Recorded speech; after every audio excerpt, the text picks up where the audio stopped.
किसी देरी और डिले के। निम्नलिखित में से अर्धसंवृत स्वर कौन सा है, जरा बताइएगा। अर्धसंवृत की बात कर रहा है। देखिए, मुंह खुलने के आधार पे स्वर कितने भेद होते हैं, मैंने आपको बताया था।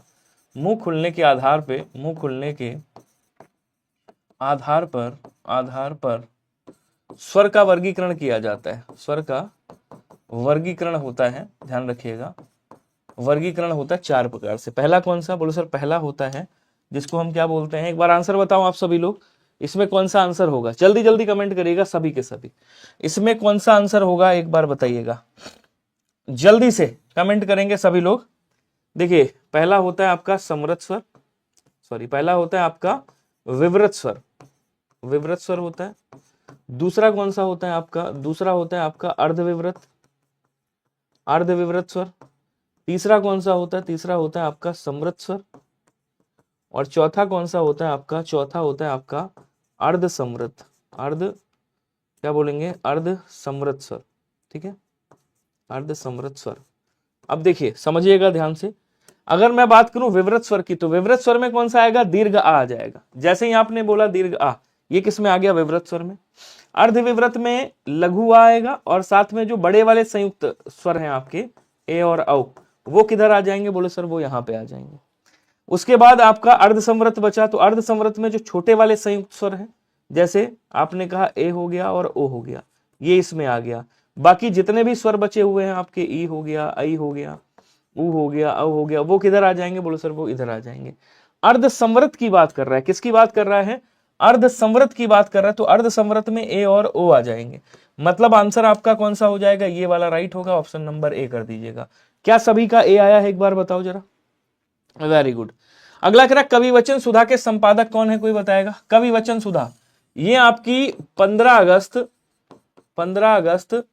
1867 में प्रकाशित हुई थी। 1867 में इसका प्रकाशन हुआ था। और कहां से हुआ था, तो आप कहोगे सर ये आपका बनारस से हुआ था, यानी वाराणसी से, वाराणसी से। कहां से हुआ था, बोलो सर वाराणसी से हुआ था। अब इसके संपादक कौन है, जरा बताइएगा।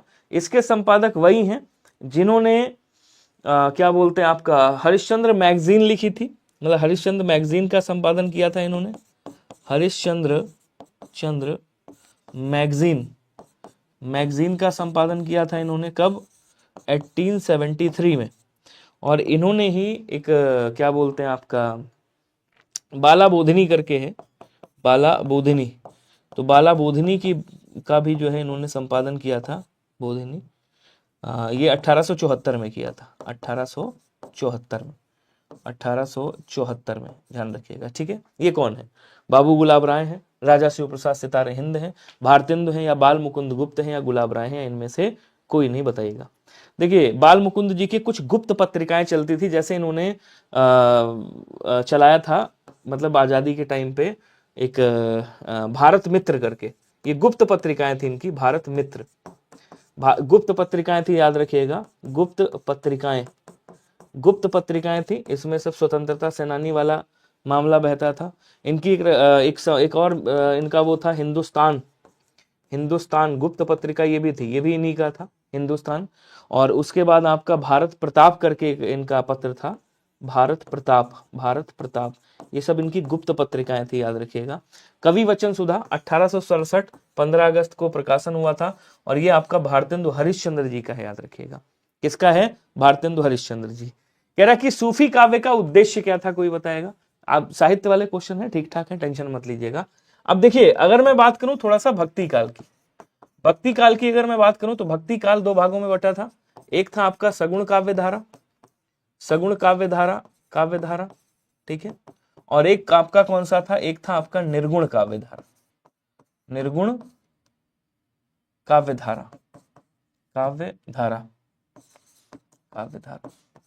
अब देखिए, थोड़ा सा समझने का प्रयास कीजिएगा। ये जो सगुण काव्य धारा थी, ये भी 2 भाग में बटी थी। किसमें बटी थी, एक बटी थी राम भक्ति शाखा, और एक किसमें था आपको सर, एक था कृष्ण भक्ति शाखा, ठीक है। अभी वहीं पे आ रहा हूं आपके क्वेश्चन पे। ये भी 2 पार्ट में डिवाइड था। एक आपका किसमें था, बोलो सर, एक था ज्ञानासरी शाखा, और एक किसमें था, एक आपका था प्रेमासरी शाखा, ठीक है। ऐसे लिख लीजिएगा, समझ में आएगा, पूरा एक्सप्लेन करूंगा, टेंशन मत लेना। अब देखिए राम भक्ति के जो प्रतिनिधि कवि थे वो कौन थे? तुलसीदास जी थे, तुलसीदास प्रतिनिधि कवि। कृष्ण भक्ति शाखा के प्रतिनिधि कवि कौन थे? बोले सर सूरदास जी थे, सूरदास, सूरदास। और इधर ज्ञानाश्री शाखा के प्रतिनिधि कवि कौन थे? बोले सर कबीर थे। और प्रेमाश्री शाखा के प्रतिनिधि कवि कौन थे? बोले सर जायसी साहब थे, मलिक मोहम्मद जायसी। ठीक है, अब कह रहा सूफी काव्य का उद्देश्य क्या है? तो जो आपका ये प्रेमाश्री शाखा है ना, प्रेमाश्री शाखा से ही आपका यही आपके सूफी काव्य यहीं से निकलता है, क्योंकि सूफी काव्य पूरा का पूरा प्रेम पर आधारित है। जैसे मलिक मोहम्मद जायसी, ये सारी चीजें होंगे, मुल्ला दाऊद वगैरह, वो इसी में आते हैं सूफी काव्य में। मुल्ला दाऊद प्रथम सूफी काव्य है आपके। सर यूट्यूब से पढ़कर कोई फायदा तो नहीं, याद रहता है नहीं है, क्या करूं? मत पढ़ो यूट्यूब से, देखो जहां फायदा हो वहीं से पढ़ो मित्र। और अगर यूट्यूब से कोई फायदा नहीं तो फिर किताब से पढ़ो ना। मतलब वही बात है कि आप जान रहे हो चीजों को। तो यहां क्या मिलता है आपको? सर यहाँ पे प्रेम निरूपण मिलता है। आपका ऑप्शन नंबर ए वाला राइट हो जाएगा, याद रखिएगा। क्लियर है सभी को? बताइएगा महेंद्र जी। केवल एक टुक का जो है जवाब है आपके इतने लंबे क्वेश्चन का। जब आप जान रहे हो यूट्यूब से पढ़ने से कोई फायदा नहीं, फिर आप टाइम क्यों खराब कर रहे हो अपना? किताब उठाओ, किताब से पढ़ो मेरे भाई, जहां से सही लगे पढ़ना वहां से चाहिए। कृष्णार्जुन युद्ध के लेखक कौन है बताइएगा? माखनलाल चतुर्वेदी हैं, शिवनंदन सहाय हैं, सुदर्शन जी हैं, मिश्र बंधु हैं, या फिर इनमें से कोई नहीं है? आंसर करके बताइएगा सभी लोग। सुदर्शन की कुछ रचनाएं हैं जो याद रखना है आपको, जैसे इन्होंने हार की जीत कहा है। हार की जीत एक रचना है, वो किसकी है? बोलो सर ये सुदर्शन जी की है, कई बार एग्जामिनेशन में पूछ चुकी है। एक इनकी रचना है सच का सौदा, सच का सौदा, ये भी किसकी रचना है? बोलो सर ये भी सुदर्शन जी की रचना है, इंपॉर्टेंट है। अठन्नी का चोर इनकी एक रचना है, अठन्नी का चोर, ये भी किसकी रचना है? बोलो सर ये भी आपके सुदर्शन साहब की रचना है। साइकिल की सवारी, तीर्थ यात्रा, बहुत सारी रचनाएं हैं। इनकी एक रचना है साइकिल की सवारी, सवारी, तीर्थ यात्रा, इतनी सारी तो खैर नहीं पूछेगा, ये तो कभी नहीं आई है। साइकिल की सवारी भी नहीं आई है। पृथ्वी वल्लभ पत्थरों का सौदागर पूछी गई है, इनकी एक रचना है पत्थरों का सौदागर, पत्थरों का सौदागर, ये किसकी रचना? इन्हीं की है। अच्छा, कृष्णार्जुन हो गई। अच्छा, माखनलाल चतुर्वेदी की अगर मैं बात करूं तो इनकी एक रचना है जिसका नाम है him Tarangini, him Tarangini, him Tarangini है। ठीक है, जिसके लिए इनको 1955 में क्या मिला था? प्रथम साहित्य अकादमी पुरस्कार, प्रथम साहित्य अकादमी मिला था इनको। ठीक है, उसके बाद इनकी एक रचना है जिसका नाम है हिम किरीटिनी, हिम किरीटिनी। इनकी रचना है युगचरण, युगचरण। इनकी एक रचना है पुष्प की अभिलाषा, पुष्प की अभिलाषा। ठीक है, और इनकी रचना है कृष्णार्जुन युद्ध। ये कौन है आपके? ये आपके माखनलाल चतुर्वेदी साहब हैं। ऑप्शन नंबर ए क्या हो जाएगा आपका? राइट हो जाएगा। अगला क्वेश्चन देखिएगा, कह रहा मोहन द्वारा पुस्तक पढ़ी जा रही है, वाच्य कौन सा होगा बताएंगे? देखिए कृतवाच्य में मैंने आपको क्या बताया है? कृतवाच्य में मैंने बताया है कि भैया कर्ता के साथ, देखो यहाँ पे कर्ता होगा और कर्ता के साथ क्या होगी? ने विभक्ति लगी होगी। या फिर दूसरा वाक्य कैसा बनता है? कर्ता कैसा बनता है? कर्ता विभक्ति रहित होगा, कर्ता विभक्ति रहित होगा। ठीक है, कर्मवाच्य में क्या होता है? कर्मवाच्य में भी दो कंडीशन होती। पहली, कर्ता होगा, कर्ता के साथ या तो से विभक्ति होगी या के द्वारा विभक्ति होगी। ठीक है, उसके बाद क्या होगा? कर्म होगा, और कर्म के बाद क्या होगी? क्रिया होगी। ऐसे वाक्य बनेगा। और जो दूसरा वाक्य बनेगा वो ऐसे बनता है कि कर्ता नहीं होगा, यहाँ पे कर्म होगा और क्रिया होगी। ऐसे वाक्य बन जाएगा। ठीक है, संयुक्त वाक्य नहीं है। भाववाच्य में क्या होता है? लाओ इसको भी बता ही देता हूँ, फिर स्क्रीनशॉट ले लेना, वरना पीडीएफ तो खैर दे ही देता हूँ मैं। पहला, यहाँ क्या होगा? कर्ता होगा, कर्ता के साथ से विभक्ति होगी या फिर के द्वारा विभक्ति होगी, लेकिन क्रिया कैसी होगी? अकर्मक क्रिया होगी, याद रखिएगा, अकर्मक क्रिया होगी, ध्यान रखिएगा। ठीक है, दूसरा, दूसरे वाक्य में केवल अकर्मक क्रिया होगी, केवल क्या होगी? अकर्मक क्रिया होगी। अब देखो इधर आ जाओ, यहां कह रहा मोहन द्वारा, मोहन क्या है? बोलो सर कर्ता है। ठीक है, देखो द्वारा विभक्ति लगी हुई है। पुस्तक क्या है? कहेंगे सर कर्म है। कर्म के बाद क्या है? बोलो सर क्रिया है। ये कौन सा वाक्य हो गया बताइएगा? कौन सा वाच्य है भाई? शेयर वेयर कर दो सेशन को एक बार, जल्दी जल्दी। ये नोटिफिकेशन नहीं जाता है क्या क्लास का? आंसर करिएगा, कौन सा वाच्य हो जाएगा भाई? कर्ता के द्वारा विभक्ति लगी है, कर्म है और क्रिया है, कर्मवाच्य हो जाएगा, बी वाला आंसर कर दीजिएगा। वेरी गुड, बहुत बढ़िया, शानदार। चलो अगला क्वेश्चन देखो। हाँ चल रही है ना क्लास सही से? अगला क्वेश्चन कह रहा कि जब तक वह घर पहुंचा तब तक उसके पिता जा चुके थे। जब तक वह घर पहुंचा तब तक उसके पिता जा चुके थे। तो मैंने आपको बताया है सरल वाक्य में कोई भी योजक शब्द नहीं आते, जैसे यहां जब तब लिखा हुआ है ना। संयुक्त वाक्य में दो उपवाक्यों के बीच में, दो क्रियाओं के बीच में ऐसे शब्द आ जाएंगे, और इसलिए, तथा, एवं, एवं, अथवा, एवं, अथवा, लेकिन, किंतु, परंतु, ऐसे शब्द आपको देखने को मिलेंगे। ठीक है। मिश्र वाक्य में बीच में ऐसे की, क्योंकि, क्योंकि, जो सो, जैसा वैसा, जैसा वैसा, जब तब, जब तब, जब तब, जहां वहां, ऐसे शब्द आएंगे आपके। कह रहा जब तक वह घर पहुंचा तब तक उसके पिताजी जा चुके थे। ये कौन सा वाक्य बनेगा? आप कहोगे सर ये मिश्र वाक्य बनेगा, और ये आपका संकेतवाचक वाक्य भी है, ध्यान रखिएगा अर्थ के आधार पे। कह रहा श्रृंगार रस का मित्र कौन है, बताइएगा। क्वेश्चन एकदम लाजवाब है, और ऐसे ही क्वेश्चन आपको मिलेंगे, ऐसी क्वेश्चन मिलेंगे, ध्यान रखिएगा। क्वेश्चन और टफ बन सकते हैं, अगर मैं पक्ष रख दूं, वृत्ति रख दूं क्रिया वगैरह की, तो और टफ बन जाएंगे, लेकिन मतलब नहीं है वो आएंगे नहीं। सिलेबस के अकॉर्डिंग पढ़िए, जैसे सिलेबस आपका है और जिस तरह से क्वेश्चन बन रहे हैं। बताएंगे भाई अब्दुल कादिर जी, चंचल जी और सुलेखा जी, सुनील सिंह, सभी लोग बताइएगा। देखो कह रहा श्रृंगार रस का मित्र कौन सा है?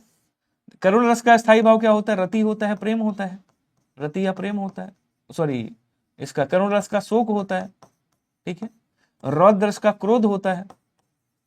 श्रृंगार रस का स्थायी भाव रति या प्रेम होता है, रति या प्रेम होता है। विभत्स रस का स्थायी भाव क्या होता है? जुगुप्सा होता है। और उसके बाद हास्य रस का स्थायी भाव क्या होता है? हास होता है। अब देखो अगर कहता विपरीत कौन सा है, विपरीत, तो क्या हो जाता? तो आपका विभत्स रस हो जाता। ठीक है। श्रृंगार रस का मित्र कौन सा है? तो भैया प्रेम होगा, तब हंसोगे, खुश होगे, और हंसना और खुश होना कहाँ है? हास्य में है। तो डी आंसर आपका क्या होगा? राइट हो जाएगा। स्वागत है स्पीड ब्रेक जी। निम्न में से कौन सा शब्द अनु उपसर्ग से निर्मित नहीं है, बताइएगा। इसमें से ऐसा कौन सा है जो अनु उपसर्ग से निर्मित नहीं है? जैसे आनुपातिक है, अनुदात्त है, अनुदीत है, अनुरंजक है। आपको बताना है इसमें अनु उपसर्ग से निर्मित कौन सा शब्द नहीं है। सुलेखा यादव जी, अब्दुल कादिर जी, सूरज किस्कू जी, जल्दी जल्दी आंसर करेंगे सभी लोग। देखिए मैं इसको फोड़ता हूं, अब इसको तोड़ोगे क्या निकलेगा? आप कहोगे सर अनु निकलेगा, पात निकलेगा और इक निकलेगा। ठीक है। उसके बाद इसको तोड़ेंगे क्या निकलेगा? आप कहोगे सर अनु निकलेगा, एक मिनट, अनु उपसर्ग से निर्मित नहीं है। ठीक है। इसको अनु निकलेगा प्लस उदित निकलेगा, अनुदित हो जाए, अनुदित हो जाएगा। ठीक है, यहाँ दीर्घ है ना। इसको तोड़ेंगे क्या निकलेगा? अनु निकलेगा, उसके बाद क्या होगा? रंजक निकलेगा, अनुरंजक बनेगा। इसको तोड़ेंगे क्या होगा? अनु आएगा प्लस उदात्त आ जाएगा, उदात्त आ जाएगा। सॉरी अनु नहीं आएगा, अन आएगा यहाँ पे, माफ करना, अनुपसर्ग आएगा। तो यहाँ अनुपसर्ग है, बाकी सब में क्या है? अनुपसर्ग है। तो आंसर कौन सा हो गया? बी वाला आंसर आपका राइट हो गया। Very good. यहाँ पे अनुदित में अनु प्लस उदित है, यहाँ पे ऊ निकलेगा, यहाँ से ऊ निकलेगा तो दीर्घ ऊ बन जाएगा, तो अनुदित हो जाएगा। ठीक है ना सुलेखा। चलिए आगे बढ़ेंगे। जिन खोजा तिन पाइयां गहरे पानी पैठ, लोकोक्ति का निकटतम सही अर्थ क्या होगा? इसका निकटतम सही अर्थ क्या होगा? कह रहा जिन खोजा तन पाइयां और गहरे पानी पैठ, कहते हैं कि जिसको शिद्दत से चाहो, मतलब पाना चाहो, पूरी कायनात लग जाती है उसको मिलाने में, मिलेगा। मतलब परिश्रम को, जो परिश्रम होता है ना, उसका फल जरूर मिलता है। तो अगर आप कोई चीज पाना चाह रहे हो तो उससे, उसके साथ जब शिद्दत से लगोगे तो वो मिलेगा जरूर। तो यहाँ क्या कह रहा है? संकल्पशील व्यक्ति कठिन परिश्रम द्वारा लक्ष्य प्राप्त कर ही लेता है। पानी में गहरे, जहां जहां पानी लिखा काट दो, आंसर नहीं होगा। यहां भी लिखा काट दो। आंसर कौन सा हो गया? ऑप्शन नंबर ए वाला। संकल्पशील व्यक्ति कठिन परिश्रम द्वारा लक्ष्य प्राप्त कर ही लेता है। सर अब 3 बजे वाली क्लास नहीं होती है क्या? हाँ भी नहीं होती, लेकिन स्टार्ट करूंगा उसको। इनमें से किस विकल्प में अलंकार और उदाहरण सुमेलित नहीं है, आपको बताना है। इसमें किसमें अलंकार और उदाहरण सुमेलित नहीं है? देखो कह रहा ये है श्लेष अलंकार, मैं बता देता हूं, श्लेष अलंकार है, रूपक अलंकार है, असंगति अलंकार है, यमक अलंकार है, और इनमें से कोई नहीं। अब देखो पढ़ो, मैं पढ़ता हूं साथ में देखिएगा। कह रहा सुबरन को खोजत फिरत कवि व्यभिचारी चोर। सुबरन को खोजत ढूंढत फिरे कवि, कवि कामी और चोर, वैसे कवि व्यभिचारी चोर होता है, कामी व्यभिचारी इश्कबाज फिलंडर एक ही बात है। तो पांव धरत चिंता करत चितवत चारी ओर, और सुबरन को ढूंढत फिरत कवि कामी और चोर। अब देखिए चोर क्या ढूंढ रहा है? सुवर्ण ढूंढ रहा है, मतलब सुवर्ण मतलब सुंदर, मतलब स्वर्ण मतलब सोना, स्वर्ण मतलब क्या हो गया? सुवर्ण मतलब स्वर्ण हो गया। कामी क्या ढूंढ रहा है? सुंदर स्त्री, सुंदर स्त्री, ठीक है। और कवि क्या ढूंढ रहा है? सुंदर लेख, भाई कवि सुंदर लेख ढूंढ रहा है। तो यहां पे देखिए श्लेष अलंकार क्या कहता है? शब्द एक बार आया है सुवर्ण, और इसके अर्थ 3 में निकले हुए हैं, इसका मतलब ये श्लेष अलंकार हो गया। बोलो सर बात सही है, बहुत बढ़िया।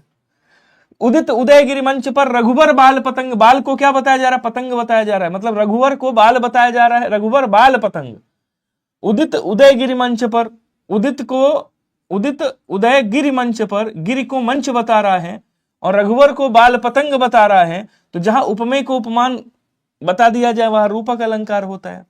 असंगत कह रहा विष पीते हैं मेघ, मतलब जहर कौन पी रहा है? बादल पी रहे हैं।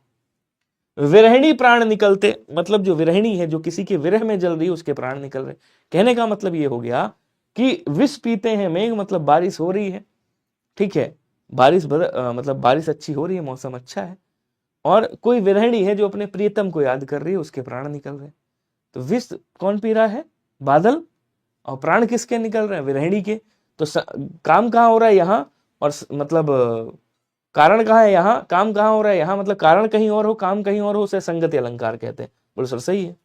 ये वाला गलत है आपका, पूछो काहे गलत है? यमक अलंकार कहता है कि शब्द की आवृत्ति होगी, जैसे यहां हुई है, लेकिन अर्थ अलग अलग होंगे। लेकिन उत्तरा और उत्तरा, इसके दोनों के समान अर्थ है, ठीक है। अभिमन्यु की पत्नी उत्तरा, अभिमन्यु की पत्नी थी या अर्जुन की पत्नी थी, याद नहीं है। डी वाला आंसर आपका राइट होगा, डी आंसर क्या हो जाएगा? राइट हो जाएगा, ठीक है। अगला क्वेश्चन कह रहा प्रेमचंद के मरणोपरांत उनकी कहानियां किस कहानी संग्रह के नाम से प्रकाशित है? बताइएगा। प्रेमचंद के मरणोपरांत उनकी जो कहानियां हैं वो किस कहानी संग्रह के नाम से प्रकाशित हैं? सूखा सरोवर, निर्मल सरोवर, मान सरोवर, या जगत सरोवर? एकदम आसान है, कर सकते हो। इसमें क्या बोलते हैं आपका, लगभग 200 से अधिक कहानियां हैं इसमें, एक रचना है इनकी, इसमें कहानी संग्रह है 200 से अधिक, अधिक कहानियां, अधिक कहानियों का संग्रह। और कितने भाग हैं? तो आप कहोगे सर 8 भाग हैं, मतलब 8 भाग में प्रकाशित, 8 भाग में प्रकाशित है। आंसर करेंगे सभी लोग जल्दी जल्दी। लगभग आपका 1836 से आपका 1900 क्या बोलते हैं, नहीं 1880 से आपका 1936 तक, 1880 से 1936 तक की सभी जो है कहानियां, और वो कहां मिलती हैं? तो वो आपकी मिलती है मानसरोवर में। सी वाला आंसर क्या होगा? बोलो सर राइट हो जाएगा सब ने। अच्छा, जैसे ईदगाह है, माँ है, शांति है, बड़े घर की बेटी है, ये सब इसी में समाहित है। निम्नांकित में से कौन सा समुच्चय बोधक शब्द नहीं है? बताइएगा। इसमें से ऐसा कौन सा शब्द है जो समुच्चय बोधक नहीं है? अब आपने कहा क्योंकि मिश्र वाक्य वाला योजक है, समुच्चय बोधक है, कि मिश्र वाक्य वाला योजक है, समुच्चय बोधक है। ये परंतु जो है ये भी समुच्चय बोधक है। अब देखिए समुच्चय बोधक के 2 भेद होते हैं, आपको पता होगा इसके 2 भेद, 2 भेद। तो ये जो क्योंकि और की है ये किस में आ जाएगा? बोलो सर ये आपका व्याधिकरण में आएगा। किस में आएगा? व्याधिकरण समुच्चय बोधक में आएगा। और ये किस में आ जाएगा? ये समानाधिकरण, समानाधिकरण समुच्चय बोधक में आएगा, ठीक है। ये जो यहां लिखा हुआ है ये क्या है? ये आप कहोगे सर स्थानवाचक क्रिया विशेषण है। ये क्या है? स्थानवाचक क्रिया विशेषण है, याद रखिए। बोलेंगे एक बार, क्या क्लियर है सभी को? आंसर आपका बी वाला क्या हो जाएगा? और राइट हो जाएगा, ध्यान रखिएगा। ओके, क्वेश्चन अगला कह रहा है कि निम्न में से कौन सी कविता सूर्यकांत त्रिपाठी निराला की नहीं है।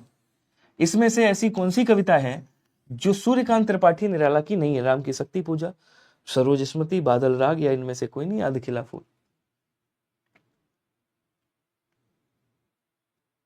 बताएंगे सभी लोग। चलो, एक आपने सुना होगा प्रिप्रवास। प्रिप्रवास खूब कई बार बता चुका हूं, 2 दिन से लगातार बता रहा हूं। एक सुना होगा आपने वैदेही वनवास, सुना है नहीं सुना है? अच्छा, चोखे चौपदे तो सुना होगा आपने, चोखे चौपदे। चुभते चौपदे तो सुना होगा, सुना है नहीं सुना है? ये सब रचनाएं किसकी हैं? तो आप क्या कहोगे, ये सब रचनाएं हैं आपकी किसकी? बोलो सर, बिल्कुल अयोध्या सिंह उपाध्याय, अयोध्या सिंह उपाध्याय उर्फ हरिओंद साहब, उर्फ हरिओंद साहब की ये रचनाएं हैं। ठीक है, अब यहां जो अधखिला फूल है ना, ये भी इन्हीं की रचना है। तो आंसर आपका क्या हो गया? आंसर आपका ऑप्शन नंबर ए वाला राइट हो गया। हाँ, राम की शक्ति पूजा है इन्हीं की, सरोज स्मृति इन्हीं की। अब देखो, आपसे पूछता है कि सूर्यकांत त्रिपाठी निराला की सरोज स्मृति में सरोज क्या है, तो सरोज जो है सूर्य, इसमें जो सरोज है, सरोज, सरोज इनकी इनकी पुत्री का नाम, पुत्री का नाम है, जो कि 16 वर्ष की आयु में मृत्यु हो गई थी। उन्हीं की याद में, उन्हीं की स्मृति में इन्होंने रचना करी थी सरोज स्मृति। ध्यान रखिएगा। क्वेश्चन अगला कह रहा है निम्नलिखित में से कौन सा शब्द देशज है, बताइएगा। इसमें से आपको देशज शब्द बताना है। आदत है, उम्मीद है, क्लास है, कलाई है। तो आदत कहां का शब्द है? देखो साहब, आदत जो है वो अरबी भाषा से लिया गया है, और अरबी भाषा के शब्द मैं बता चुका हूं, जो कानून से संबंधित है, अदालत, मुकदमा, दफा, आदमी, औरत, अल्लाह, ठीक है ना, और तारीख पे तारीख, दफा, मुकदमा, ये सब इसी पे है, हाजिर। और उम्मीद कहाँ का है? ये फारसी भाषा से लिया गया। ये कहां से लिया गया है? ये आपका फारसी भाषा से लिया गया। क्लास कहां से लिया गया है? ये आपका अंग्रेजी भाषा से लिया गया। और कलाई कहां से लिया गया है? तो आप क्या कहोगे, कलाई आपका देशज शब्द है। कलाई हो गया, लोटा है, लुटिया है, पगड़ी है, खिड़की है, ये सब आपके देशज शब्द है। कह रहा कि बंगाल का काव्य के लेखक कौन है, कोई बताएगा? बंगाल का काव्य किसने लिखा? हरिवंश राय बच्चन, भीष्म साहनी, निर्मला। देखो, अगर आपसे पूछे चीफ की दावत किसकी रचना है, तो आप क्या कहोगे? भीष्म साहनी। तमस किसकी रचना है? तमस, आप कहोगे भीष्म साहनी। बसंती किसकी रचना है? आप कहोगे भीष्म साहनी।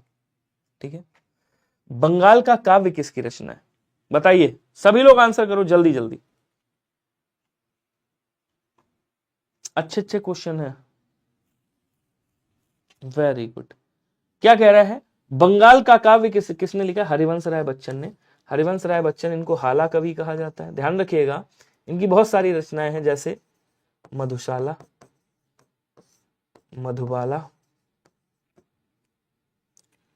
मधुबाला, निशा निमंत्रण,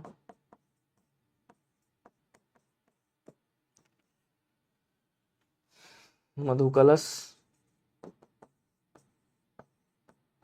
क्या भूलूं क्या याद करूं, नीड़ का निर्माण, फिर ऐसे बहुत सारी रचनाएं।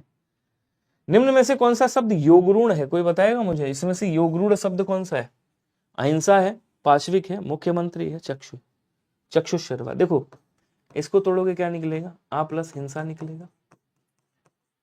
इसको तोड़ोगे क्या निकलेगा? पशु प्लस इक निकलेगा। और इसको तोड़ेंगे क्या निकलेगा? मुख्य प्लस मंत्री निकलेगा। ये आपका यौगिक शब्द है, ध्यान रखना।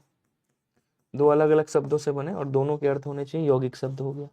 ठीक है, इनमें दोनों के अर्थ नहीं है, इसलिए क्या हो जाएगा? ये आपका रूढ़ शब्द हो जाएगा, जिसको तोड़ने पे अर्थ निकले, लेकिन वो तोड़ने पे अर्थ ना निकले। ठीक है, हाँ। अब कह रहा है यहां पे चक्षु सर्वा। चक्षु सर्वा का मतलब क्या होता है? वह जो चक्षु अर्थात, चक्षु अर्थात आंख, आंखों से सर्वा मतलब सुनता है, अर्थात कौन? तो अर्थात जिसके कान नहीं है, मतलब बहरा कह सकते हो, एक विशेष अर्थ दे रहा है। तो जब तीसरा अर्थ जहां प्रधान हो वहां क्या होता है, जहां बहुव्रीहि समास हो वहां आपका योगरूढ़ शब्द होता है। तो चक्षु सर्वा बेसिकली बहरे का ही पर्यायवाची है, इसलिए आप इसको क्या कहोगे, इसको योगरूढ़ शब्द कहोगे। क्लियर है? कह रहा कि किस क्रम में परिमाण बोधक विशेषण है, जरा बताइएगा। आंसर करेंगे जल्दी जल्दी, स्पीड में चलोगे तो समय से क्लास हो जाएगी, क्योंकि 17 क्वेश्चन है, 26 मिनट हो गए। समझ रहे हो? कह रहा मोहन 2 लीटर दूध पी गया, सोहन 5 केले खा गया, आज मैंने अधिक केले खा लिए, उस पुस्तक को पढ़ो। अब देखो उस क्या है, सर्वनाम है। सर्वनाम के ठीक बाद क्या है, संज्ञा है। मैंने आपको बताया सर्वनाम के ठीक बाद संज्ञा या सर्वनाम में से कोई एक आ जाए, और निजवाचक सर्वनाम और मतलब उत्तम पुरुष, वो आपका पुरुषवाचक सर्वनाम ना हो, वहां क्या होता है बोलो सर, वहां पे आपका सार्वनामिक या फिर सांकेतिक या निर्देशक विशेषण बोलते हैं इसको, सार्वनामिक विशेषण होता है। आज मैंने अधिक केले खाए, केले की विशेषता क्या बता रहा है कि अधिक खाए, मतलब गिन सकता था, 10 खाए होंगे, 15 खाए होंगे, तो इसको आप क्या बोलोगे, गिना नहीं, इसको आप बोलोगे अनिश्चित संख्यावाचक। जिसको गिन सकते हैं वो संख्यावाचक, ठीक है। उसके बाद निश्चित संख्यावाचक ये हो जाएगा। कैसे होगा निश्चित संख्यावाचक, ये कैसे होगा जरा बताओ। तो आप कहोगे सर केले कितने, 5 गिन रहा है एग्जैक्ट, निश्चित हो गया। और मोहन 2 लीटर दूध पी गया, ये परिमाण बोधक है। और कैसा परिमाण बोधक, तो निश्चित, दूध द्रव्यवाचक संज्ञा, 2 लीटर ये परिमाण बोधक हो गया। जहां नापतौल की बात करें वहां परिमाणवाचक। क्वेश्चन कह रहा संदिग्ध वर्तमान काल से संबंधित कौन सा होगा। देखो संदिग्ध वर्तमान काल की अगर बात करें तो हम यहां देखेंगे कि क्रिया होगी, ठीक है। जैसे आपने कहा मोहन गया, ये क्या है, क्रिया है। और उसके बाद क्रिया के ठीक बाद क्या होगा, होगा, होगी, होगी और होंगे, बस इतना होगा, आपका बन जाएगा संदिग्ध भूतकाल। अब देखो नीचे से, शायद आपने कहा, शायद कहा मतलब आपने संभावना लगा दी, ठीक है। शायद वह पढ़ाई के लिए जयपुर जाए, और जाए ये क्या कह दिया आपने, भविष्य कह दिया। तो जहां पे आपने संभावना लगा के भविष्य देखा कि यार संभावना लग रही है और भविष्य भी है, इसका मतलब ये क्या हो जाएगा, तो आपको सर ये तो संभाव्य भविष्य हो जाएगा मेरे भाई। समझ पा रहे हो नहीं समझ पा रहे हो, एक बार कमेंट करके बताओ जरा। आभा सक्सेना, मिस्टर सिद्धार्थ, और कौन है, जयेश पांडे जी, सुनील सिंह जी, रीता यादव जी, सभी लोग बता दो समझ में आ रहा है नहीं आ रहा है। अब्दुल कादिर साहब, अब कह रहा वह जन्मदिन पर आयोजन करेगा। तो मैंने एक गाना सुनाया था, आपको याद हो, मतलब सुनाया क्या था, बताया था, आमिर खान का गाना है। वो पूछता है हीरोइन से, है क्या बोलती तू, कहती क्या बोलूं मैं, कहती आती क्या खंडाला, तो कहते क्या करूं मैं आके खंडाला। तब हीरो कहता है कि गाएंगे, नाचेंगे, घूमेंगे फिरेंगे, खाएंगे पिएंगे, आयोजन करेंगे, ऐश करेंगे, और क्या ऐसा कुछ कहता है ना। तो ये क्या हो जाएगा, बोलो सर ये सामान्य भविष्य होगा, जहां पे भी वो आमिर खान वाला गाना आ जाता है, गाएंगे, नाचेंगे, ऐश करेंगे, और क्या। तो वह जन्मदिन पर आयोजन करेगा, ये क्या है, सामान्य भविष्य। ता होगा, ती होगी, ते होंगे, रहा होगा, रही होगी, रहे होंगे, जहां आ जाए वहां क्या होता है, ओके। संदिग्ध वर्तमान, मैंने संदिग्ध भूतकाल बता दिया आपको, सॉरी, इधर समझाता हूं, ये इसके लिए आ जाओ, इसके लिए फिट कर दो, ये संदिग्ध भूतकाल होगा। क्षमा प्रार्थी हूं मैं आपसे, वो जल्दी में मुझे लगा भूतकाल है, संदिग्ध भूतकाल, संदिग्ध भूतकाल ये होगा, ठीक है। वर्तमान काल की बात करें, संदिग्ध वर्तमान, तो आप ऐसे देखोगे, रहा होगा, ठीक है, रही होगी, रही होगी, या फिर रहे होंगे, रहे होंगे, ऐसे शब्द आपको देखने को मिलेंगे। या फिर आपका ऐसे मिल जाएगा, ता होगा, ती होगी, ऐसे शब्द आपको देखने को मिलेंगे, या ते होंगे। तो ये जो है ये आपका क्या हो जाएगा, बोलो सर ये आपका संदिग्ध वर्तमान हो जाएगा, करते होंगे, बी आंसर राइट होगा, ठीक है। हाँ वो उसको थोड़ा सा देख लीजिएगा। क्वेश्चन अगला कह रहा है कि जिन धातुओं का प्रयोग अकर्मक और सकर्मक दोनों रूपों में होता है उन्हें कौन सी धातु कहते हैं, बताइएगा। किस किस के लिए यह नया क्वेश्चन है, आंसर करो। सिद्धार्थ जी पढ़ाई पे फोकस करो, मैं समझ रहा हूं बेरोजगारी का असर, लेकिन पढ़ाई पे फोकस करो तो अच्छा लगेगा। मतलब मैंने बता दिया, इसका मतलब ये थोड़ी आप उसको एक्सप्लेन करो, व्याख्या नहीं करनी है मेरे भाई, वो दिल में समाहित रखो, जॉब वॉब लग जाए तब खूब व्याख्या कर लेना, पापा मम्मी करा देंगे। अब इधर आ जाओ, जिन धातुओं का प्रयोग अकर्मक और सकर्मक दोनों में होता है, मतलब जिन ऐसी क्रिया जो अकर्मक और सकर्मक दोनों में प्रयोग हो जाए, ऐसी कौन सी क्रिया है। आपको ये तो भाई पहली बार, जैसे आपने कहा खुजलाना, खुजलाना, क्या खुजलाता है? सिर खुजलाता है। वैसे खुजलाना अकर्मक है, सकर्मक में भी आ गई। भरना, ये भी सकर्मक अकर्मक दोनों में आ जाएगी। ठीक है, जैसे आपने कहा लजाना, भूलना, तो भूलना से भाई कुछ भूल गया, ऐसे करके। तो इसको क्या कहते हैं? इसको उभयविध धातु कहते हैं। क्या बोलेंगे? ऐसे जैसे आप पढ़ते हो ना कि उभय मतलब क्या होता है? दोनों में, तो उभयविध धातु बोलते हैं इसको। क्लियर है सभी को? Very good. क्वेश्चन अगला कह रहा राम सीता से सुंदर है, वाक्य में कौन सा कारक होगा बताइएगा। करण कारक में से विभक्ति आती है या के द्वारा विभक्ति आती है, साधन या माध्यम का काम करता है। अपादान में से विभक्ति आती है अलगाव की स्थिति में।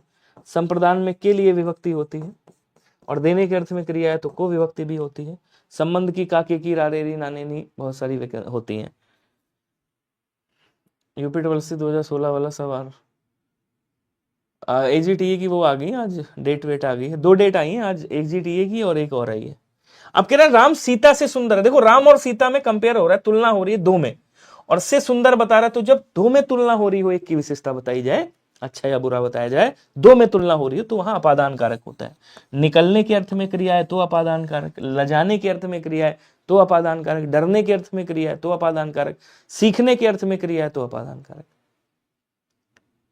अच्छा, मैरिज हो चुकी है 2023 में, दिल्ली कांस्टेबल में, रैंक 201 2023 बैच से, अब तब भी ये हाल है आपका? हाँ भाई साहब, हम समझे कोई बेरोजगार बंदा होगा, वो खाली रहता है, उतना समय मिलता है उसको, आपके पास होते हुए भी ये हाल है। किस वाक्य में अपादान कारक है जरा बताइएगा। बच्चे बस से विद्यालय जाते हैं, 1 अप्रैल को परीक्षा होगी, गंगा हिमालय से निकलती है, राम ने 2 लाख रुपए से व्यापार शुरू किया। ध्यान से समझिएगा, क्वेश्चन अच्छा है। बच्चे बस से विद्यालय जाते, बस क्या काम कर रही है? साधन का काम कर रही है, मतलब ये क्या हो गया? करण कारक हो गया। अच्छा, अगर मैं आपसे पूछूं इसमें कौन सा कारक होगा? 1 अप्रैल को परीक्षा होगी, ये क्या बता रहा है? समय बता रहा है। तो जहां पे क्रिया के होने का समय बताए, दिमाग में नोट करके लिख लीजिएगा कि जहां पर क्रिया के होने का समय बताए, बेशक को विभक्ति लगी हो, वहां अधिकरण कारक होता है। कोई भी विभक्ति लगी हो, डजंट मैटर, वहां अधिकरण कारक होगा। गंगा हिमालय से निकलती है, अलगाव की स्थिति है यहां पे आपका अपादान कारक होगा। राम ने 2 लाख रुपए से व्यापार शुरू किया, 2 लाख रुपए से, ये क्या हो गया? करण कारक हो गया आपका। क्लियर है सभी को? एक बार बताइएगा। Very good. अगला क्वेश्चन, अगला कह रहा है निम्नलिखित में से अपादान तत्पुरुष की बात कर रहा है यहां। अपादान तत्पुरुष का उदाहरण कौन सा है? सेवानिवृत्ति है, श्रमजीवी है, जनहित है, ग्रामोत्थान है। ग्राम का उत्थान, ग्राम का उत्थान, जन का हित, जन का हित, श्रम से जीवित रहने वाला, रहने वाला, और कह रहा है सेवा से निवृत्त। इसका मतलब क्या हुआ? अब देखो, समझो पहले,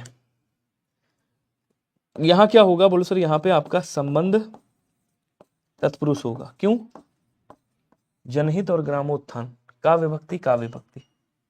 श्रम से जीवित रहने वाला करण तत्पुरुष होगा आपका, ठीक है। और सेवानिवृत्ति में आपका अपादान कारक होगा, क्योंकि सेवा से रिटायरमेंट हो चुका है, तो सेवानिवृत्ति हो चुका है मतलब रिटायर हो चुका है। क्वेश्चन अगला है, ये हो गया ना। अगला कह रहा है युधिष्ठिर। अब युधिष्ठिर का मतलब क्या होता है? वैसे इसका विग्रह करोगे तो क्या निकलेगा? युद्ध में, युद्ध में स्थिर रहने वाला। युद्ध में स्थिर रहने वाला मतलब विशेष अर्थ दे रहा है, युधिष्ठिर दे रहा है। समझी, एक ट्रेन एक्सप्रेस है, धनबाद से फैजाबाद जाती है, चलो उसी को मान लो थोड़ी देर के लिए। तो युधिष्ठिर का मतलब क्या हो गया? युद्ध में स्थिर रहने वाला। अब कुछ शब्द आते हैं, थोड़ा फोकस करिएगा। कुछ शब्द आते हैं, जैसे आपने कहा युधिष्ठिर हो गया, एक शब्द आता है आपका मृत्युंजय हो गया, ये शब्द याद रखिएगा। एक आता है शब्द खेचर हो गया, एक शब्द आता है वसुंधरा, वसु को धारण करने वाली, वसुंधरा हो गया। ऐसे कुछ शब्द आते हैं, ठीक है। ऐसे जहां भी शब्द आ जाए अलुक तत्पुरुष ठोक दीजिएगा। पूछो का है अलुक कैसे हो जाएगा भाई? अलुक और वाचस्पति आता है, वाचस्पति। और अगर अलुक तत्पुरुष ना हो, अगर अलुक तत्पुरुष ना हो, ठीक है, तो आप बहुव्रीहि समास करिएगा। अब अलुक का मतलब क्या होता है, इसको जब तोड़ोगे आ प्लस लुक निकलेगा। लुक का छिपी सब खेले हो, आ मतलब नहीं। लुक मतलब छिपना होता है। लुक मतलब छिपना होता है, मतलब जिसमें विभक्ति छिपती नहीं है, किसी ना किसी रूप में सामने रहती, जैसे युधिष्ठिर साफ चमक रहा है ना, युद्ध में स्थिर रहने वाला। तो ये कौन सा हो जाएगा, अलुक तत्पुरुष होगा। अलुक तत्पुरुष ना हो तब बहुव्रीहि समास करिएगा। क्वेश्चन अगला कह रहा है पितृ अनुमत शब्द का संधि विच्छेद क्या होगा, जरा बताइएगा। इतना भी कम कंपटीशन नहीं है जितना तुम लोग बात करके कर रहे हो ना, जूनियर सेशन में इतना भी कम कंपटीशन नहीं है। माना कि मेरिट डाउन जाएगी पेट की, लेकिन जब पेट के बाद कंपटीशन कम नहीं है तो पढ़ाई कर लो सिद्धार्थ बाबू, अच्छा रहेगा। ठीक है, पितृ अनुमत कह रहा है यण स्वर संधि होगी यहाँ पे। ठीक है, यण स्वर संधि होगी। इसको जब देखेंगे यण स्वर संधि में एक नियम होता है, अंतिम नियम होता है, ध्यान रखिएगा कि कभी भी मान लो री के हाँ यहाँ पे क्या है, री है और री का योग कोई समान स्वर से असमान स्वर से होता है। इधर असमान स्वर है, भिन्न स्वर है, तो यहाँ पे क्या बनता है, बोलो सर ये रा में बदल जाता है। यहाँ कोई परिवर्तन नहीं होता, ये नियम है आपका। शब्द क्या लिखा है, शब्द लिखा है पितृ, पितृनुमति लिखा है। ठीक है, इसको जब तोड़ोगे यहाँ से क्या निकलेगा, पित निकलेगा। हलंत लगाओगे तो यहाँ रा लगा हुआ है, यहाँ से रा भी निकलेगा। रा में हलंत लगाओगे तो आ भी लगा हुआ है, यहाँ से आ निकलेगा। जो बचा उसके बाद ऐसे लिख देना। ठीक, अब इधर रा है और यहाँ पे देखो भिन्न स्वर है, यानी कि यहाँ क्या रहा होगा, री रहा होगा, और यहाँ क्या है, आ है। ठीक है, इसको इसके साथ, इसको इसके साथ, यहाँ क्या आएगा, बोलो सर पितृ। उसके बाद क्या आएगा, आप कहोगे सर अनुमति, अनुमति आएगा। आंसर आपका पितृ अनुमति कहाँ लिखा हुआ है, ये बी वाला आंसर राइट होगा, पितृधन अनुमति। क्लियर है। क्वेश्चन अगला कह रहा है इनमें से किस शब्द का संधि विच्छेद सही नहीं है, बताइएगा। किसका संधि विच्छेद सही नहीं है, न्यून, अजंत और मतैक्य और महर्षि। देखिए मतैक्य तक का तो कर लोगे भाई, यहां से आ निकलेगा और यहां से ए निकलेगा, दोनों मिलाएंगे तो क्या बनेगा, ए ही बनेगा, मतलब मतैक्य हो जाएगा। ऐसा किस संधि में होता है, तो कहोगे सर ऐसा होता है आपका वृद्धि संधि। किसमें होता है, वृद्धि संधि में होता है, ध्यान रखना। इसका मैं कर देता हूं न्यून का, ये इंपॉर्टेंट है, आ सकता है। इसको जब तोड़ोगे यहां से ना निकलेगा, हलंत लगाओगे, आधा है चूंकि, यहां से या आएगा, या में हलंत लगाओगे तो यहां से ऊ आएगा। उसके बाद क्या बचा, उसके बाद ना बचा, यही ऐसे ही तो लिखा है, दीर्घ ऊ है, न्यून है। अब देखो ये कब बना होगा, आप कहोगे सर ई और ई के बाद। हाँ, यदि कोई असमान स्वर आता है, मान लो इधर ई और ई में से कोई एक है, ठीक है, या होगा, और इधर असमान स्वर है, तब ई या बना होगा। कब बना होगा, यहाँ पे ई और ई रहा होगा। इसको इसके साथ ले जाओ, इसको इसके साथ ले, एक शब्द बनाओ, तो यहाँ से क्या बनेगा, नी बनेगा, इधर से क्या बनेगा, ऊन बनेगा, तो नी प्लस ऊन होगा। ये किस में होता है, तो ये यण संधि का पहला नियम होता है। यण संधि का क्या होता है, पहला नियम होता है, ध्यान रखिएगा। क्लियर है सभी को। अब इधर आ जाओ, महर्षि का कर देता हूं। ये महर्षि है, ठीक है, इसको जब तोड़ोगे तो यहां से क्या निकलेगा, मह निकलेगा, हलंत लगाओगे तो यहां से आ आएगा, उसके बाद ये वाला रा यहां पे आ जाएगा, उसके बाद ये ऐसे बचा। यहां पे आपकी गुण संधि है, गुण संधि, ध्यान दीजिएगा, अभी बता रहा हूं, उसको छोड़ा है थोड़ा सा। गुण संधि का एक नियम होता है कि मान लो इधर आ और आ में से कोई एक है, ठीक है, उसका योग री के साथ हो रहा है, तो ये दोनों मिलकर के क्या बनेंगे, दोनों मिलकर के अर बन जाएंगे। क्लियर है सभी को। अब देखो यहां पे क्या रहा होगा, यहां पे आ और आ में से कोई एक रहा होगा, और इधर क्या रहा होगा, री रहा होगा। यानी कि जब इसको इधर लाओगे तो एक से बना दोगे महा, भाई इसको इसके साथ ले जाओगे और इसको इसके साथ ले जाओगे, और एक से क्या बन जाएगा, ऋषि बनेगा, तो महा प्लस ऋषि हो जाएगा गुण संधि। अच्छा, इसको देखेंगे तो यहाँ पे अज नहीं आएगा, यहाँ पे अच आएगा, अच प्लस अंत, पहला पद मतलब किसी भी वर्ग का पहला वर्ण हो, ठीक है, मतलब पहले पद का अंतिम वर्ण किसी भी वर्ग का पहला वर्ण हो, योग सघोष के साथ हो रहा है, तो ये तीसरे में बदल जाएगा, तो चा छा जा, चा का तीसरा जा होता है, तो यहाँ पे अजंत बन जाएगा। ये सर कौन सी संधि है, तो आप कहोगे सर ये व्यंजन संधि का उदाहरण है। ये मुझे एक्सप्लेन करना था इसलिए इतना समय लगा, वरना तो ये चुटकियों वाला क्वेश्चन है। क्लियर है सभी को। चलिए आगे चलते हैं। अगला कह रहा है कि व्याकरण की दृष्टि से कौन सा वाक्य सही नहीं है। देखिए मैं क्या कर रहा हूं, मैं आपको आपके हर मतलब सिलेबस के हर टॉपिक को छेड़ रहा हूं। ऐसा नहीं कि कोई सिलेबस नहीं आपका, मतलब कोई टॉपिक नहीं बच रहा है, तो उससे क्या होगा, आपका पूरा रिवाइज हो रहा है। अब मैं एक ही टॉपिक को अगर बेस बना करके चलूं और खूब कठिन कठिन क्वेश्चन ले आऊं, तो उससे सिलेक्शन नहीं होगा आपका। क्लास तो इंप्रेसिव हो जाएगी, खूब रचनाएं अच्छे से करा दूंगी, हर एक क्वेश्चन उठा रहा हूं, उससे हर एक टॉपिक का, उससे क्या है आपका रिवाइज हो रहा है प्रॉपर तरीके से, ठीक है। तो व्याकरण की दृष्टि से कौन सा वाक्य सही नहीं है आपको बताना है, गलत है ये बताना है। महिलाओं को समाज में उचित स्थान मिलना चाहिए, हमें वरिष्ठ नागरिकों का ध्यान रखना चाहिए, आज भी अधिकतर लोग ईश्वर पर विश्वास करते हैं, आज युवा पीढ़ी के भीतर असंतोष बढ़ रहा है। आपको बताना है कौन सा गलत है, पढ़िएगा और बताइएगा। चलिए, चंचल ठाकुर जी, सुलेखा यादव, प्रिंस सोलंकी, आभा सक्सेना, अब्दुल कादिर, महेंद्र बिंड, सभी लोग आंसर करो भाई। गुण संधि होगा, हाँ, महर्षि में गुण संधि होगा, ठीक है। चलिए बताइएगा सभी लोग। ए फॉर एप्पल, अच्छा, और कौन है भाई बी फॉर बॉय वाला है कोई? सी फॉर कैट वाला, डी फॉर डॉग वाला? रीता यादव जी का बी आया। अब देखो, महिलाओं को समाज में उचित स्थान मिलना चाहिए, बोले सर सही है। हमें वरिष्ठ नागरिकों का ध्यान रखना चाहिए, बोले सर सही है। आज भी अधिकतर लोग ईश्वर पर विश्वास करते, बोले सर सही है। आज युवा पीढ़ी के भीतर नहीं होगा, आज युवा पीढ़ी में असंतोष बढ़ रहा है। भीतर मतलब युवा पीढ़ी के भीतर, तो ए वाला आंसर आपका राइट होगा, यही गलत है, ठीक है। क्वेश्चन अगला, ये गलत है, मतलब यहाँ पे ये ऐसे नहीं आएगा। क्वेश्चन अगला कह रहा है, निम्नलिखित में से शुद्ध वाक्य कौन सा होगा बताएंगे।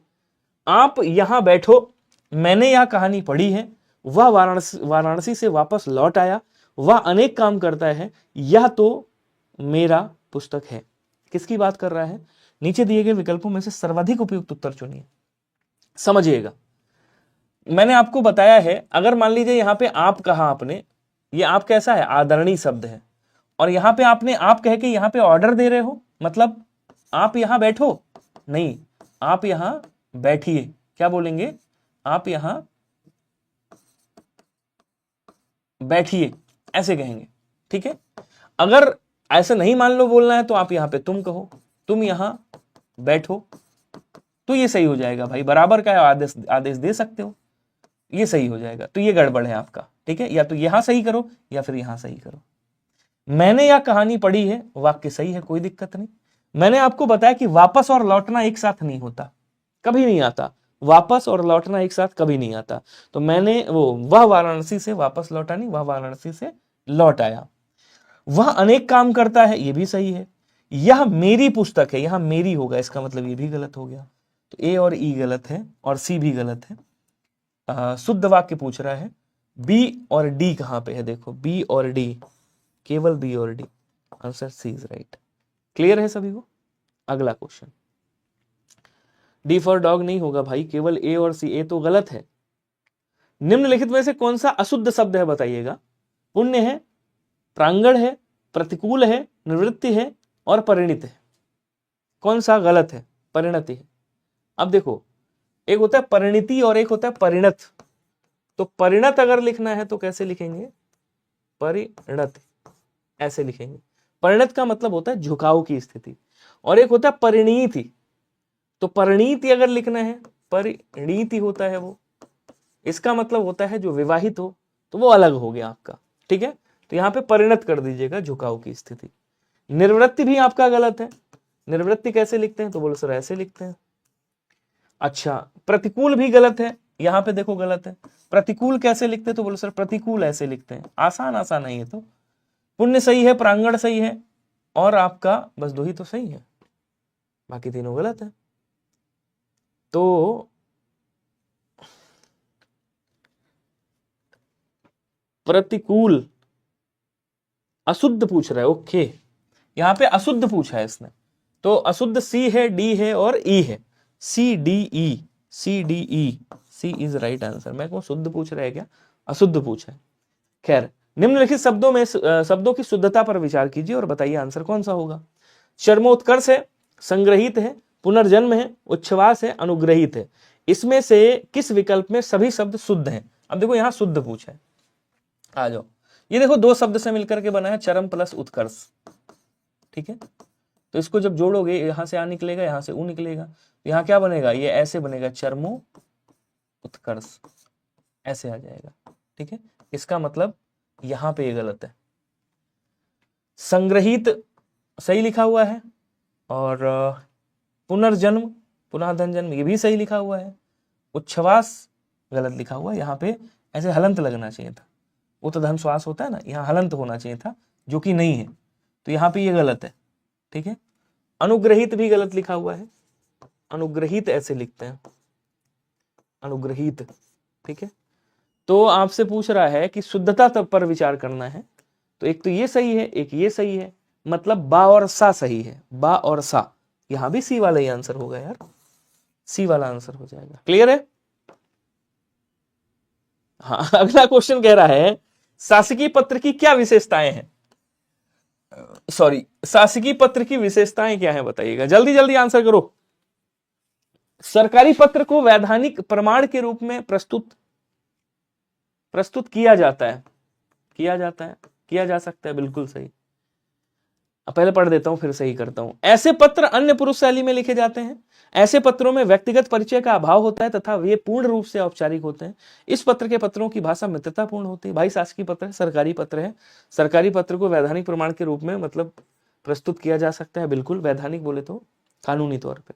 ऐसे पत्र अन्य पुरुष शैली में लिखे जाते हैं, बिल्कुल सही। ऐसे पत्रों में व्यक्तिगत परिचय का अभाव होता है तथा ये पूर्ण रूप से औपचारिक होते हैं, बिल्कुल सही। ये वाला गलत है, ये व्यक्तिगत पत्र में होता है ऐसा। इस प्रकार के पत्र की भाषा मित्रतापूर्ण होती है, ये व्यक्तिगत पत्र होता है, व्यक्तिगत नहीं। इसको अगर शासकीय में लेना है तो अर्ध शासकीय करिएगा, फिर अर्ध शासकीय। ठीक है, इसको अर्ध शासकीय में करिएगा या फिर व्यक्तिगत पत्र करिएगा, समझ रहे हो, दोनों में कोई भी। निम्नलिखित में से किस वर्ग में सभी शब्द पर्यायवाची नहीं है? आय हाय, अचल है, गिरि है, नग है, भूधर है। अचल, गिरि, नग और भूधर, ये देखो पर्वत के पर्यायवाची हैं सारे के सारे। अच्छा, पूछा कौन सा नहीं है, तो ये तो सही है भाई।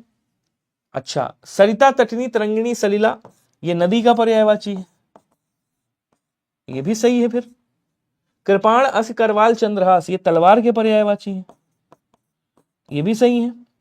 और अमर और सुर, ये किसके हैं? आप कहोगे सर ये देवता के पर्यायवाची। कैवल्य किसका है? मोक्ष का पर्यायवाची, मुक्ति का पर्यायवाची, मुक्ति का।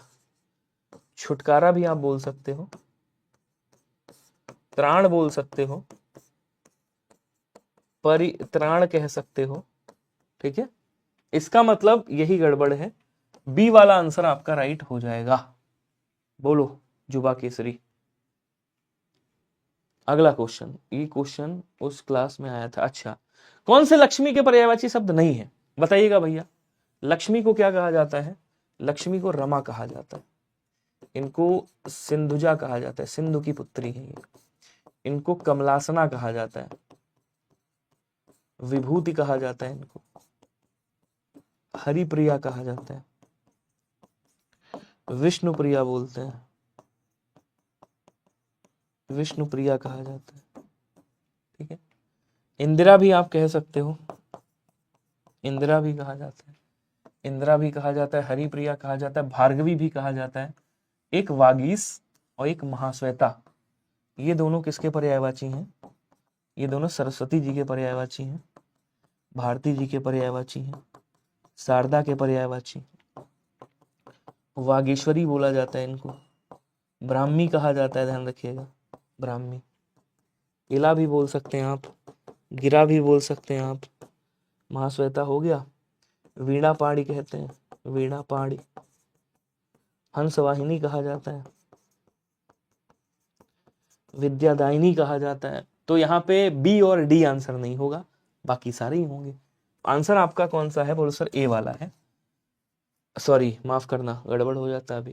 कह रहा है क्या पूछा? शुद्ध पूछा है यार, लक्ष्मी का पर अच्छा नहीं पूछा है, वेरी गुड। नहीं पूछा है तो कौन सा नहीं होगा? फिर यही नहीं होगा यार, सही है, बी और डी। आंसर ए वाला राइट करेंगे। ठीक है, कोई दिक्कत? अगला क्वेश्चन कह रहा है, शुरू कर दूंगा जल्दी। वक्रता का विलोम क्या होगा? अब ये आसान क्वेश्चन है। टेढ़ापन का सीधापन, पतन का उत्थान, तिरछा का सीधा, वक्र का क्या होता है? वक्र, वक्र मतलब टेढ़ा, रिजु मतलब सीधा, तो रिजुता मतलब सीधापन, वक्रता मतलब टेढ़ापन। आंसर ए वाला राइट हो जाएगा। ओके, बस करो अजय, स्टार्ट कर दूंगा क्लास, परेशान मत हो। जहां खाना मुफ्त में मिलता है उसे क्या कहते हैं? ये तो पता होगा सबको। चलिए बताइएगा। आंसर करेंगे सभी लोग। ऋतु यादव जी, चंचल भाई साहब, स्पीड ब्रेक, आभा सक्सेना, महेंद्र, प्रिंस, सोलंकी। जहां खाना मुफ्त में मिल, औषधालय जहां औषधियां रखी जाती, अन्नागार, बुभुक्षा, खाने की इच्छा।